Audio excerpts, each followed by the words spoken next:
In this video, I will explain how to use the STAAR reading test strategy to help your students when they take a test online.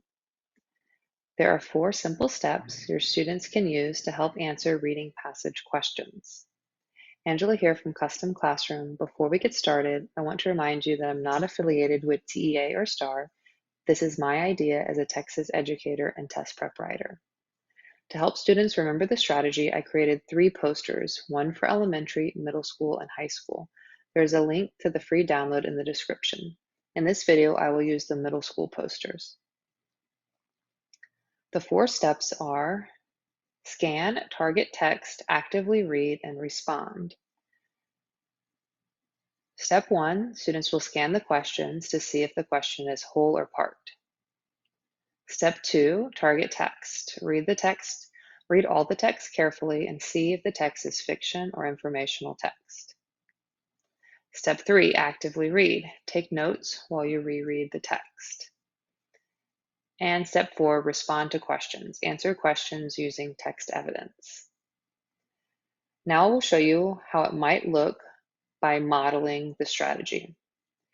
In this example, I will be using the new STAAR redesign practice test that is online for 6th grade ELAR. Step 1 is scan the questions. Here, students will be reading to listen if the question is a whole or part question. Whole questions require information from throughout the entire passage, and part questions will need students to return to only one section of the test. For an online version, one feature that students can use is adding a note to say if the question is whole or part, or they can also just record it on a scratch piece of paper. So let's look at question 1. Which lines from the poem best support the conclusion that the speaker is familiar with monarch butterfly behavior? So this is a part question since students will be referring to only select lines in the poem. Now let's look at question 2. It says that in line 12, what does the word vitalize mean? So here again is a part question since students will only focus on this single word. And now let's look at question 3. The poet uses blank person point of view in this poem. So this is kind of a whole question because students will need to see the language throughout the poem to find the point of view. So the second step is to target the text. So here I can see already that this passage looks like a poem. So when I'm reading, I'm going to be thinking about kind of the purpose, point of view, mood, and theme. One feature of this online test is you can use the line reader. So I'm going to use that to help go through Monarch Magic. I watch with awe as you spring, free from the prison you enclose yourself in, cracking the capsule of crystal and captures your beautiful body and budding wings. You push through and nature sings. Like sails catching a sudden gust, those frail unfold flaps unfurl. The sun toasts them dry of their newborn dew. They shimmer brightly in a new world. White dots and black stripes on rust. Before long you enjoy freedom won, vitalized with rest from tiresome struggle. You leave behind your chrysalis husk that kept you safely wrapped in a bundle and race toward the distant sun. I know just where you will go. You ride the breeze to the horizon. You will meet millions and travel south in an orange blanket that smothers the sky, destined to find home in Mexico. You will soon rob this land of your grace, and leave it dull as pale elephant skin. For many months of bitter wintry weather, while you dance in warm sun rays, spreading your magic in that new place. But someday I will meet your kin that will bring beauty back to my tree. Sipping sweet nectar from its new blossoms and hanging crystalline ornaments, like this one clung to its limb. So the next step is step 3, to actively read. And this is where I would have students answer certain questions about the passage as they reread the text. For time's sake, I'm going to move on to the questions. So if this passage had been fiction, I would have had students thinking about setting, character, problem, solution. If it had been nonfiction, I would have had them think about the 5 Ws. In this case, it's a poem, so I'm going to have them think about the poet's purpose, point of view, mood, and theme. So many online tests have a notepad feature where students can record these and refer back to it. Or if they're allowed to have scratch paper, they can write this alongside. So the first thing I want to think about when I'm rereading through the poem is what is the speaker's purpose? So in this case, the purpose is to share magical details about monarch butterflies. The next question I would think about is who is the speaker or what is the point of view? And in this case, there's a lot of uses of the word I, so it's going to be first person. The next question to think about is either the tone or the mood. In this case, kind of the overall poem feels a bit magical, which also ties back to the title. This is mainly because nature seems kind of so amazing. So, but nature is amazing. And then finally, think about the theme. So this is a little bit trickier because there could be multiple themes, but one possible theme here is, you think about the beauty of nature will always return. And so students can save this or have their notes off to the side, and they can always just click on their notepad and refer back to these. And in this case, it's having me spell check, but that function will probably be turned off on testing time. So now that we've read the text, we've actively read, answered our questions, the step 4 is to respond to the questions. So typically I have students go back and do the whole questions first. So I'm going to look at question number 3 first here. The poet uses what point of view, blank person point of view in this poem? Well, we already answered this in our questions, and that is the first person point of view because as it goes through the text, there's a lot of uses of I know, and so on. So we know that the poet here is speaking in first person. Now I'll go back to question number 1, which is a part question.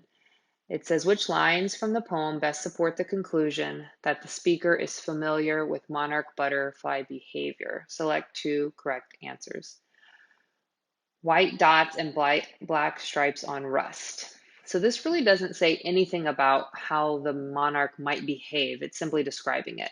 So in this online, there is a feature where you can strike through, which is great. So I want to strike through this because that's not a possible answer. It's not really at all referring to behavior. The next choice is, I know just where you will go. Well, knowing about where someone's going to go does talk about behavior, so I think that's possible, so I'm going to leave that one. As you ride the breeze to the horizon. Well, this line again is simply describing where someone's going, not a behavior, so I'm going to cross that one out. Next one is destined to find home, your home in Mexico. Well, that is a location, but I'd have to know something about monarchs and what they generally do when it starts to get cooler. So this is a good possibility here as well. Now the last one says spreading your magic in that new place. Well, that one's kind of debatable. If they're spreading their magic, that one doesn't best describe a behavior. It's more just talking about how they are kind of magical. So I'm going to cross that one out as well. So in this case, let me cross that one out.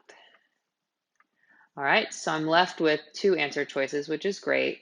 I know just where you go. I feel really confident about that one. And the destined to find home in Mexico is also a pretty strong answer. Number 2. this question has two parts. Part A, in line 12, what does the word vitalize mean? So here we really want to refer back to the passage. And as you select, you can kind of highlight things so that can help students when they're trying to find text evidence in these strategies. So we're looking back for line 12 here. So I'm going to read this whole kind of stanza again and think about what the word vitalize means. So before long, you enjoy freedom won, vitalized with rest from tiresome struggle. You leave behind your chrysalis husk that kept you safely wrapped in a bundle and race toward the distant sun. So I'm going to go through the answer choices and see which ones kind of best fit with that stanza. So to change and form. Well, the butterfly does change, but vitalize when it's talking through this line isn't talking about changing. So I'm going to cross that one off. Then next is move to a new place. Well, again, this stanza isn't actually talking anything about it moving. It's talking about it coming out of the chrysalis. So that one also is not a possibility. Praised and admired. Let's look back at that and just see. Praise and admired. Well, it's talking about its rest and tiresome struggle. I'm not sure that really fits in either, so I'm going to cross that one out. And then I'm going to look at this final answer here. Given strength or energy. Okay, well, that makes some sense because they're talking about rest. It's also talking about this tiresome struggle. So I'm going to select that. Sounds like the best choice here. Part B, which word from the poem best supports the correct answer in part A? So in this case, our answer was give strength or energy when we were talking about vitalized. So first word is freedom, which does not really talk anything about strength and energy. So we can cross that one off the list. The next word is won, like the freedom won. To win something is also not going to be about the strength or energy. So I'm going to cross that one also off the list. And now I'm going to look at rest. So vitalize with rest from its run. Well, that ties into strength and energy. So that's a possible answer. So I'm going to keep that one. And then struggle, to struggle, rest from its tiresome struggle. Well, that makes sense. If you're struggling, it could be hard. You might need to, but really that has to do with something being difficult or hard.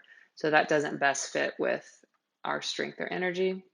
So here our best answer is the word rest. So vitalize with rest. So it's knowing that because of the rest you're able to receive, it's giving you new strength and energy. So we've now completed, I'm only going to do questions 1, 2, and 3. So we've completed and gone through all 4 steps. And again, your students can use the features on the online, or they can also use a scratch sheet of paper. If you're interested in trying the strategy with your students, check out the posters in the description. I hope you found the video helpful. Subscribe to my channel for more test prep tips.